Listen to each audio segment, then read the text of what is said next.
Beleza, vamos lá. Então, o livro, que é a parte da bibliografia, que a indica, no seu capítulo 3, ele já começa a falar exatamente das invasões estrangeiras.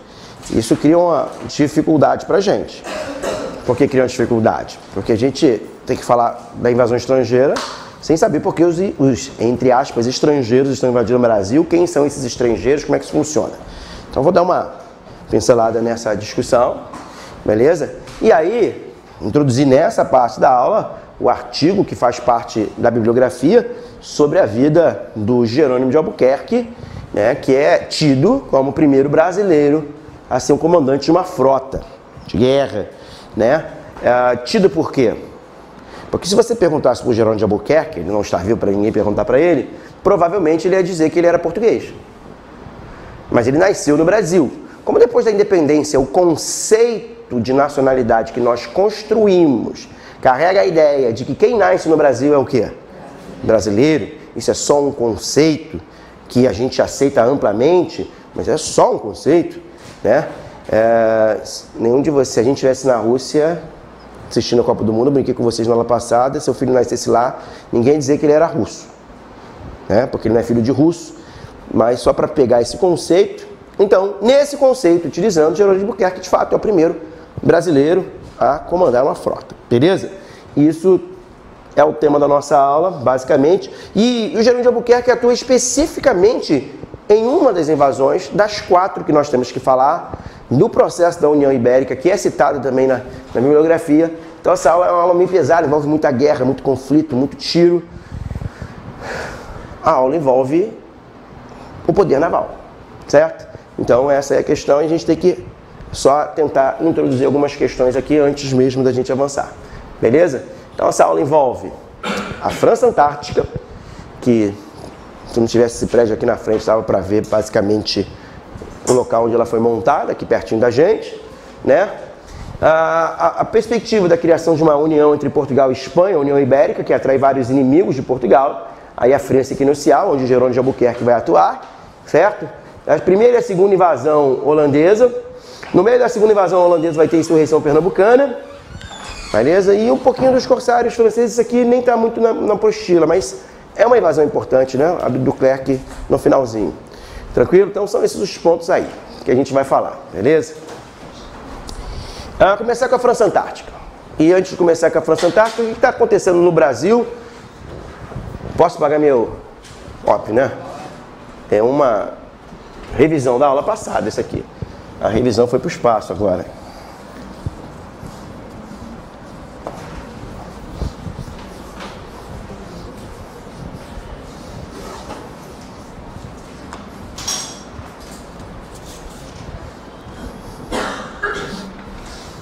A primeira grande questão é por que Portugal decide colonizar o Brasil, se de fato havia muito mais lucro no comércio oriental do que no comércio com o Brasil. No Brasil não tinha exatamente um grande comércio. Volto a dizer, salvo o pau-brasil, que era estanque, era monopólio real, que era concedido a alguns particulares. O primeiro particular a receber direito de explorar o pau-brasil foi um cara famoso, chamado Fernão de Noronha, que explorava na região de Pernambuco. Tem até hoje uma ilha, talvez a mais bela do Brasil, com o nome dele, né? Mas já português, já brasileirado, não mais Fernão, né? Fernando de Noronha. E o que acontece é que Portugal, baseado no princípio do direito romano, utiliza hipotéticos, a terra de quem ocupa de fato, quem de fato está lá e não quem tem um papel com o seu nome, Portugal se vê na iminência de perder o território se ele não ocupasse a terra. Diversos corsários e piratas estrangeiros viviam no Brasil, fazendo o mesmo que Portugal fazia, comércio, sobretudo de quê? De pau-brasil. Como Portugal desembarca mais ou menos aqui perto do norte, né, do Brasil, né, mais para o norte, especificamente no sul da Bahia, e faz contato com uma tribo chamada Tupiniquins. E essa aliança portuguesa aqui faz com que os franceses fujam desse contato aqui e venham buscar isso mais ao sul, aonde estão os poderosos guerreiros tupinambás. Os tupinambás, pouco antes da chegada dos portugueses, entraram em guerra com todos os índios ou com todas as tribos que viviam nessa região, fizeram uma imensa aliança, chamada Aliança dos Tamoios, e expulsaram quase todo mundo daqui. Entre os expulsos estavam, por exemplo, os índios termiminós, que foram expulsos e acabaram sendo acobertados por portugueses e tupiniquins. A guerra entre Portugal e os outros países se insere dentro da Guerra Ameríndia. Os índios já estavam em guerra e os portugueses chegam aqui e se inserem nela, os franceses também. Como os portugueses são aliados dos tupiniquins, que são inimigos dos tupinambás, os tupinambás acham os portugueses inimigos e dão a cobertura para quem? Para os franceses. Então os franceses, eles vão ser muito bem o quê? Recebidos nessa região que hoje nós chamamos de Rio de Janeiro. Aqui, especificamente, pertinho da gente, em 1555, os franceses decidiram montar uma colônia. Na verdade, é um nobre francês. A colônia é um objeto particular, mas com apoio da coroa francesa. O Villegagnon é praticamente um corsário. Ele vem com direito da coroa de explorar a terra e buscar riquezas. Então, os franceses já faziam comércio dessa coisa. Que coisa mesmo, hein? Qual o produto mesmo, hein?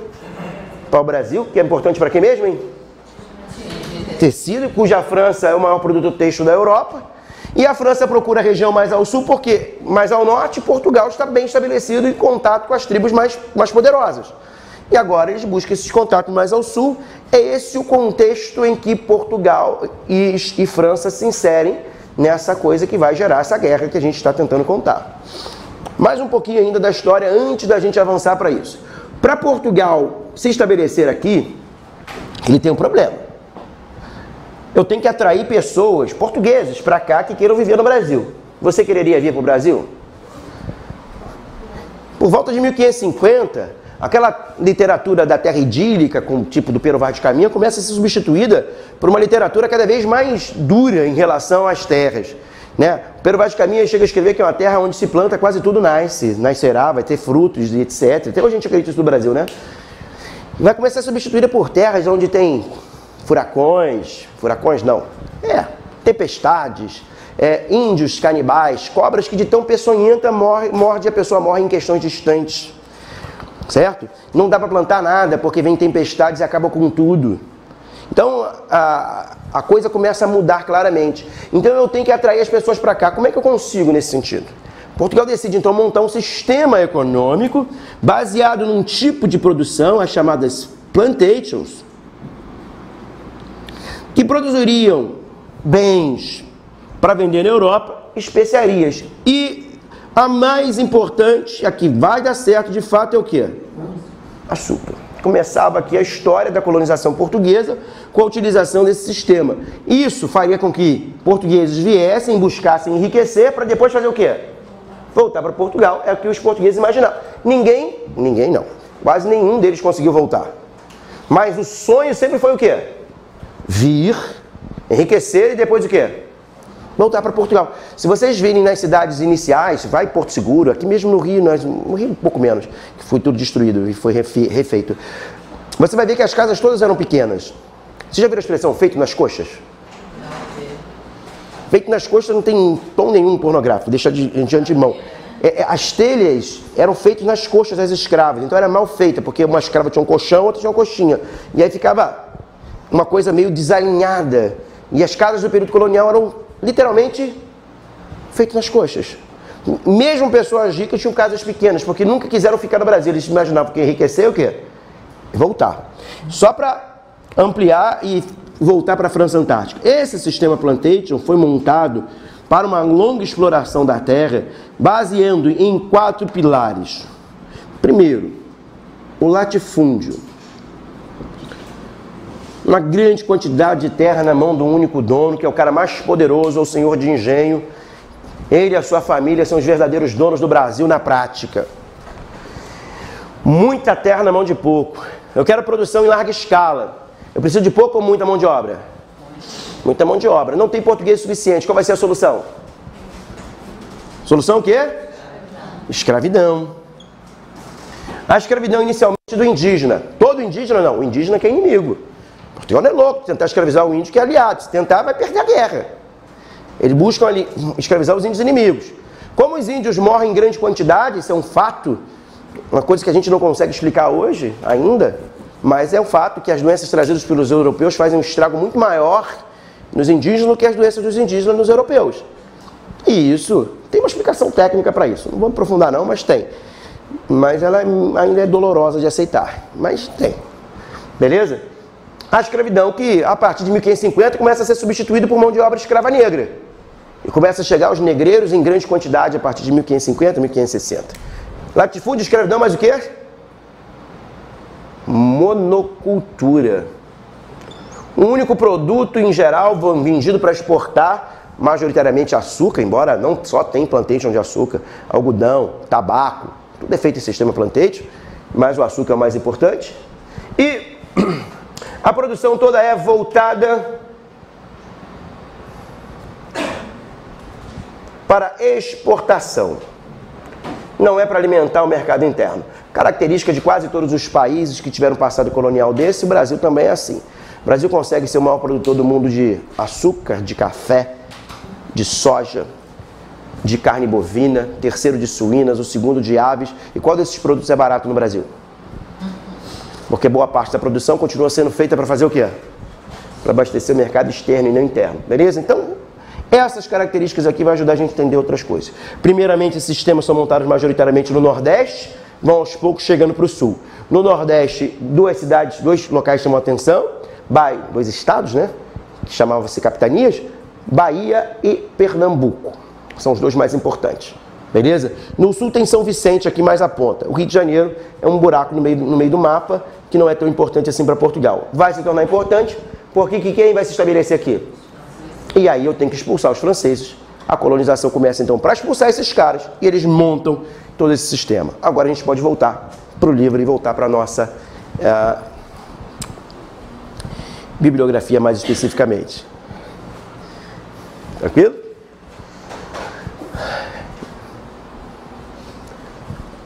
Só para lembrar, né, a gente está focando a aula nos temas que são os temas da prova. Só que os temas da prova, às vezes, que é o tema que a bibliografia defende, não só a bibliografia, que está lá, né, no edital. Só que eles dão saltos, assim, né? E esses saltos, às vezes, tornam o entendimento difícil. Por isso que, às vezes, a gente tem que contextualizar, beleza? Vamos lá. O que é a França Antártica, então? É a montagem de uma colônia francesa antártica ao sul, que é isso que quer dizer uma França do Sul, comandada por um comandante de uma ordem católica bastante rígida, chamada Ordem de Malta, e Nicolau de Villegagnon, então, vai começar esse processo. Quais são os antecedentes disso? A presença constante de piratas e corsários, né, no sul do Brasil, procurando pau-brasil. Esses piratas eram sobretudo franceses, que tinham contato muito bom com os índios tupinambás, ou também chamaram os tupinambás dessa região aqui, eram chamados também de tamoios, né? Fizeram uma imensa aliança, a Confederação dos Tamoios. É o mesmo grupo, tá? No governo do Duarte da Costa, o primeiro governador-geral, Durand Villegagnon, famoso, né? Onde está a escola naval? Aqui atrás, naquela ilha chamada Ilha de quê? Que foi lá exatamente onde ele montou pela primeira vez a França Antártica, foi lá que ele fundou o Forte Colline, beleza? Então, planejou fundar uma colônia na Baía de Guanabara, esse é o ponto pra gente.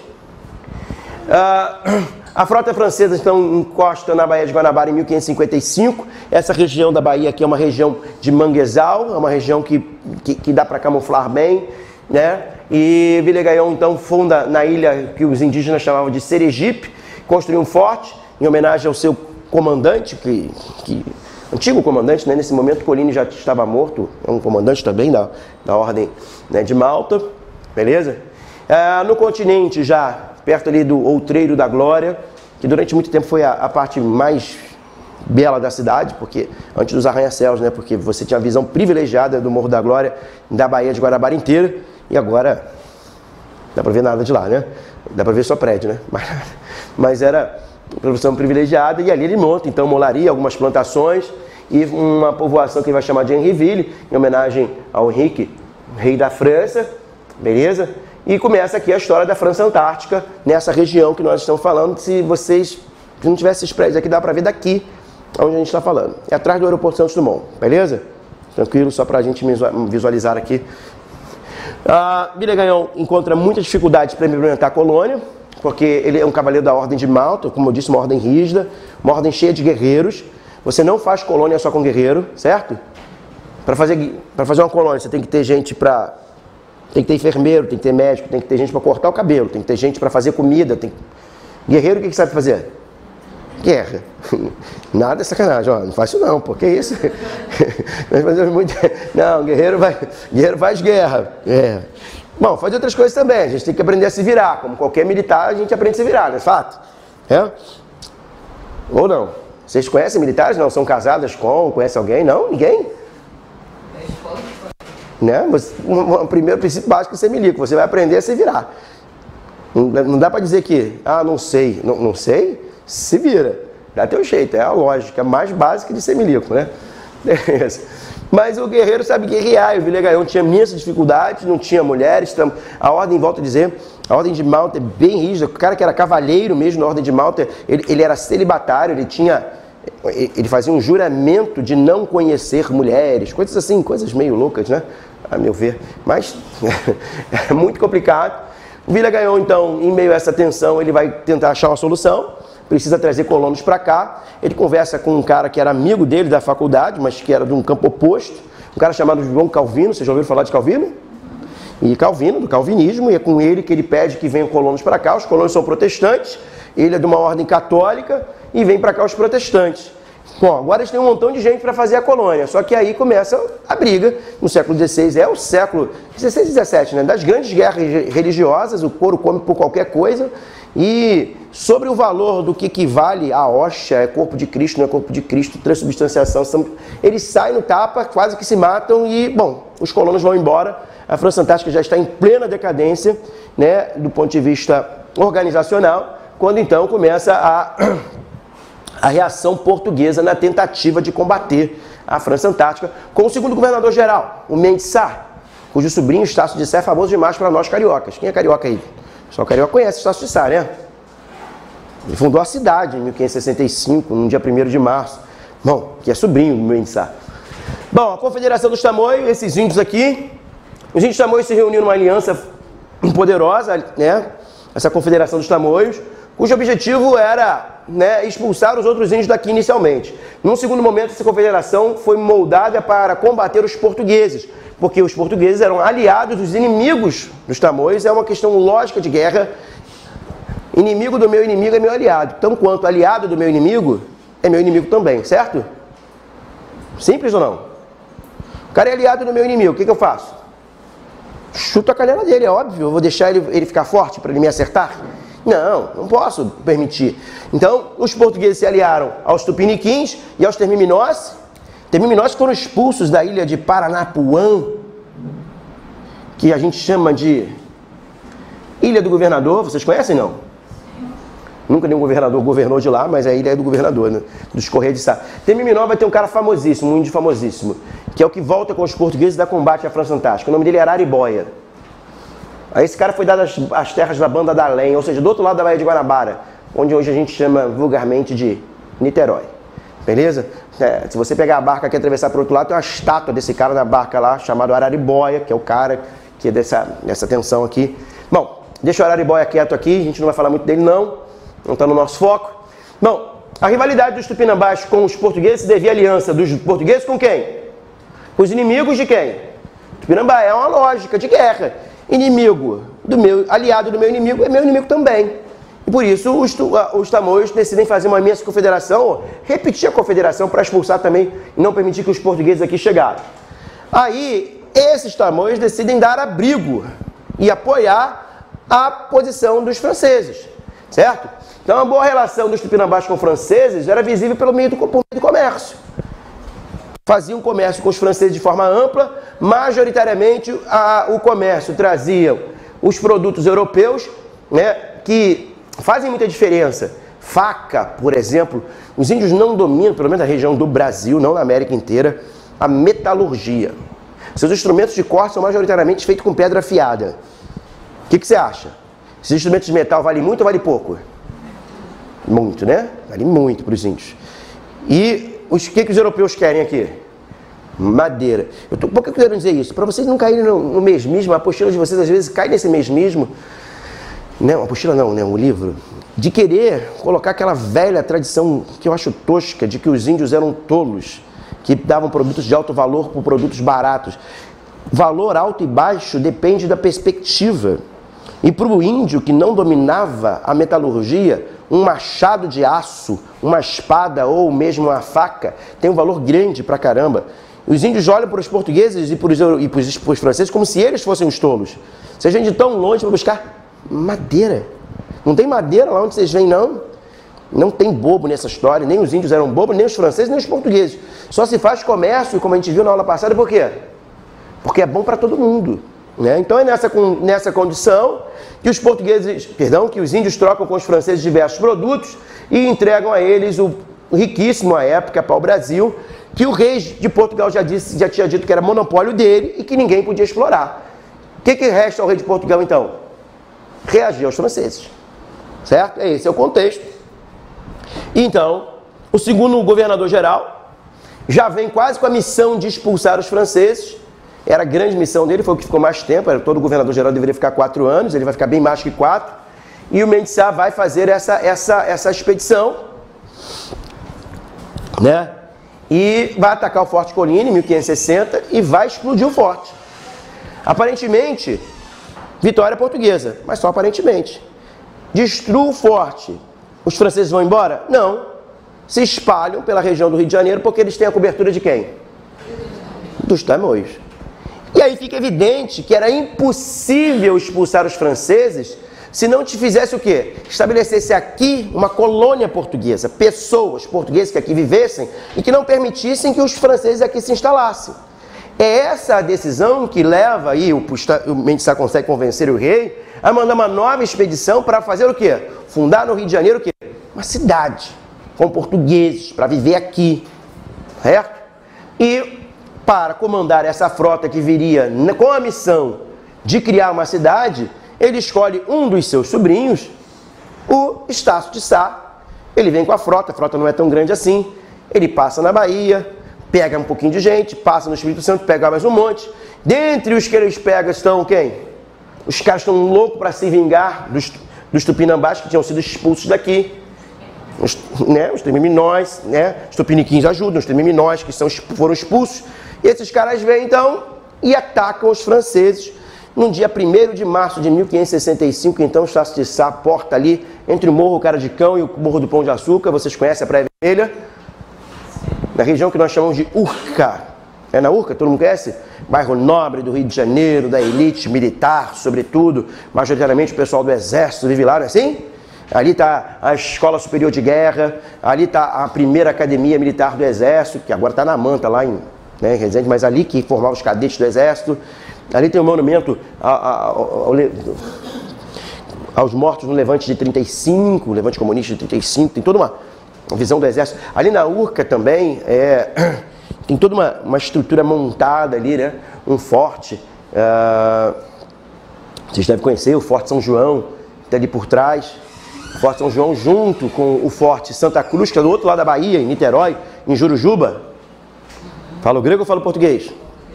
Beleza.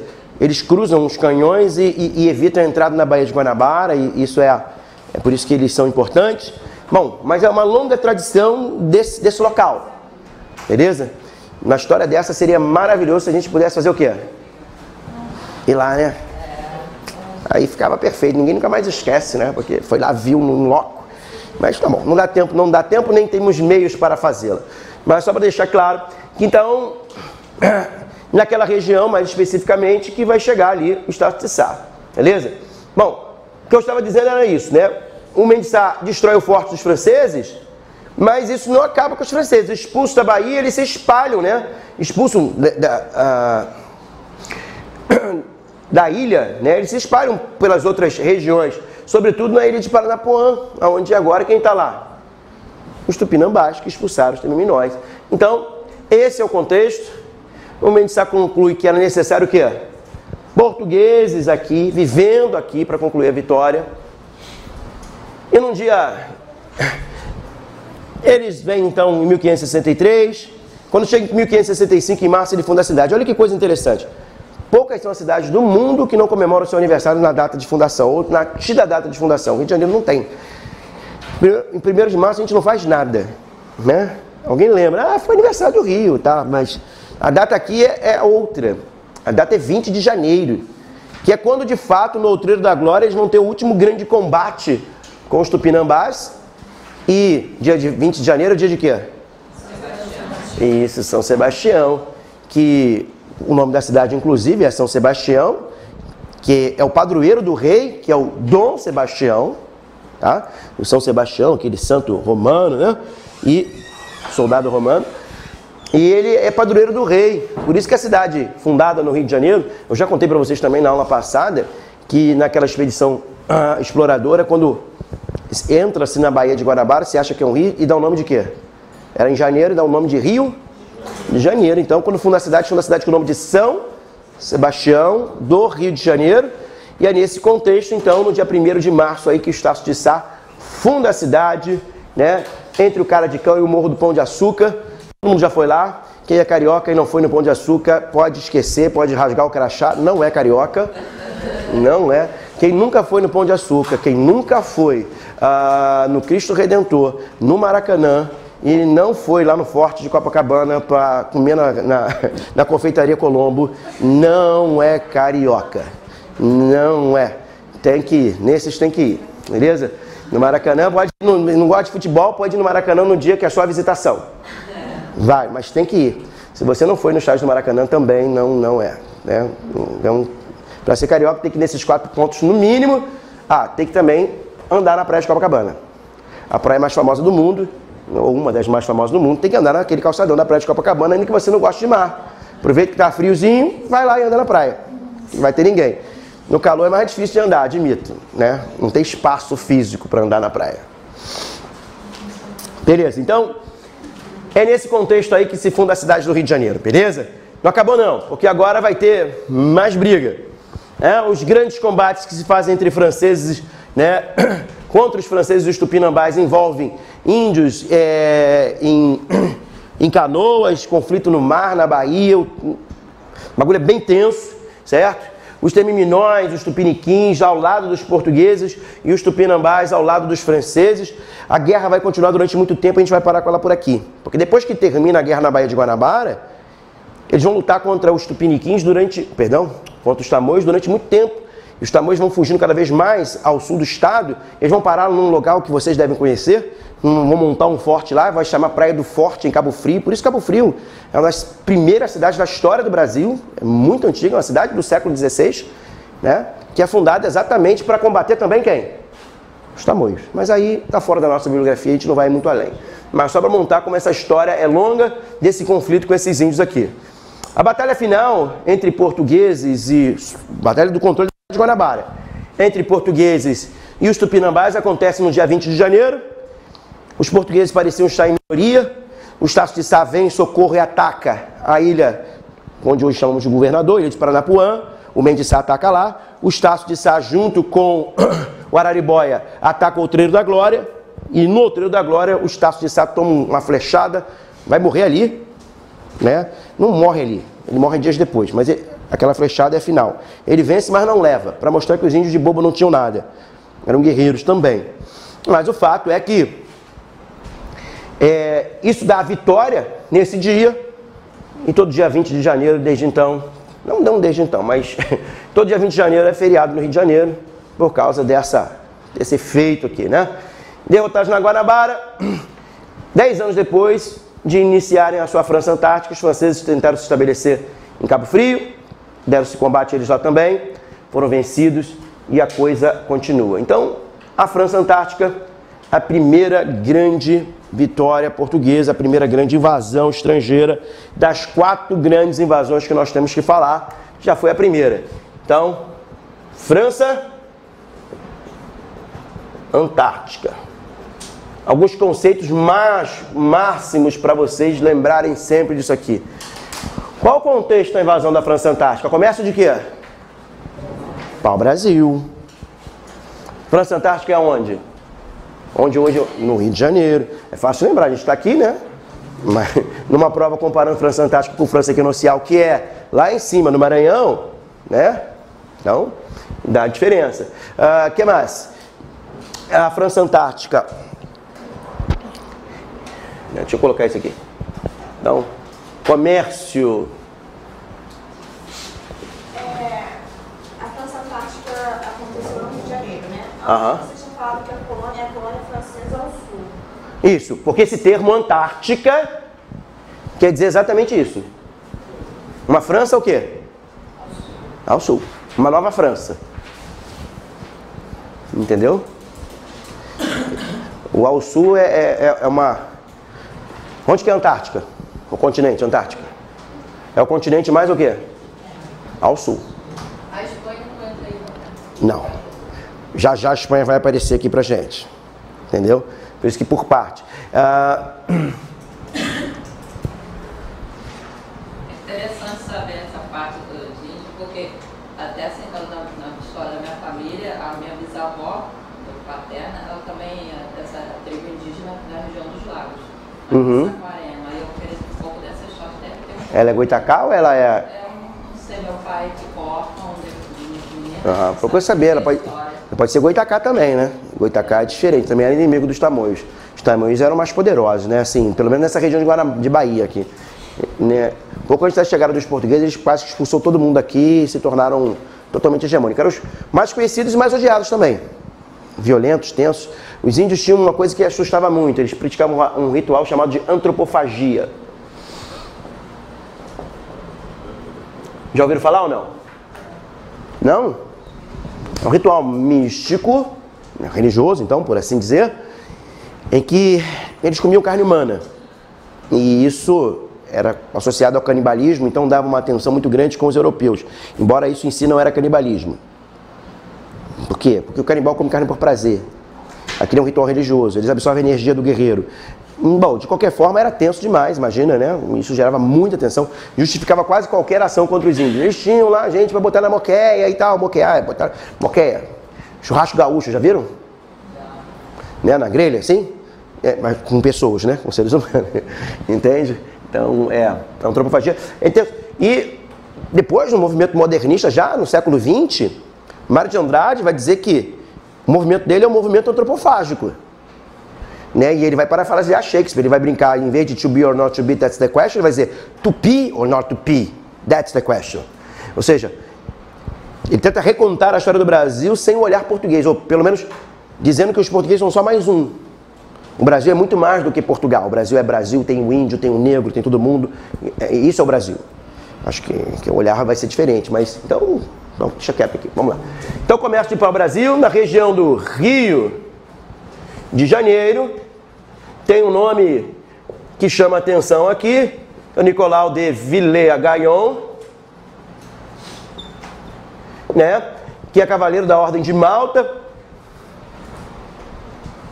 Beleza? A aliança França, Tamoios ou Tupinambás. Beleza? E essa aliança era rival da aliança Portugal, Tupiniquins e Termiminós, né?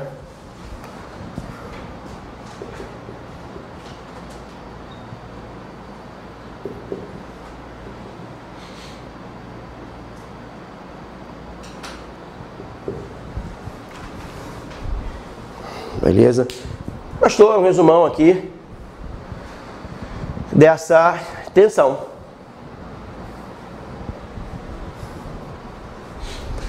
Agora faltam 3 invasões. E essas 3 invasões eu não posso falar delas sem explicar um colapso político que vai acontecer em Portugal, que vai gerar a União Ibérica. Parece que faltou patrocínio, vamos dizer, da França para se manter aqui. O rei francês, embora a obra seja do Villers-Gaillon, ele que decide vir, não é uma missão oficial francesa, recebe diretamente investimento do rei. O rei financia com navios a Ordem de Malta para que ela venha para cá. Há apoio direto do rei da França. O rei da França, o Francisco I, ele tinha uma frase que ele deixava uma ironia enorme.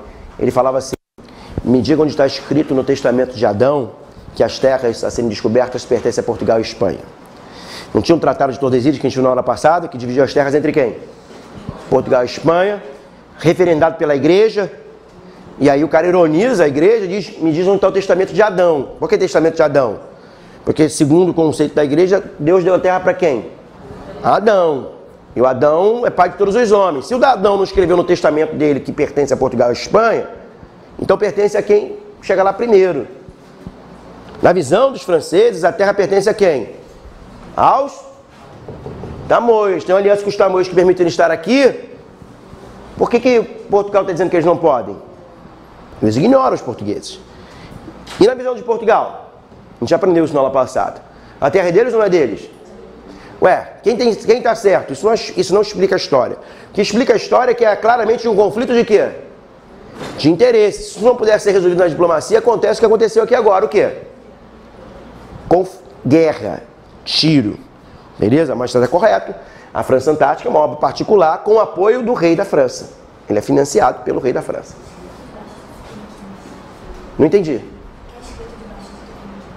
Temímenos. Né, que as duas grandes tribos que apoiam Portugal nesse intento aí contra os... Por isso que você falou que esse Villegagnon. É isso mesmo, Villegagnon, mas é Villegagnon. Ele era corsário, curso. Isso, que tinha carta de curso, né? Isso aí. Ah, a gente falou isso na aula passada. Qual a diferença entre corsário e pirata? Corsário é uma bandeira. Isso, ele age em nome de alguém. O pirata, ele não tem bandeira, ele age em nome de si próprio. Isso tudo é frio mesmo? Eu trouxe. Ah, tá. Vou levantar um pouquinho a temperatura, só um segundo.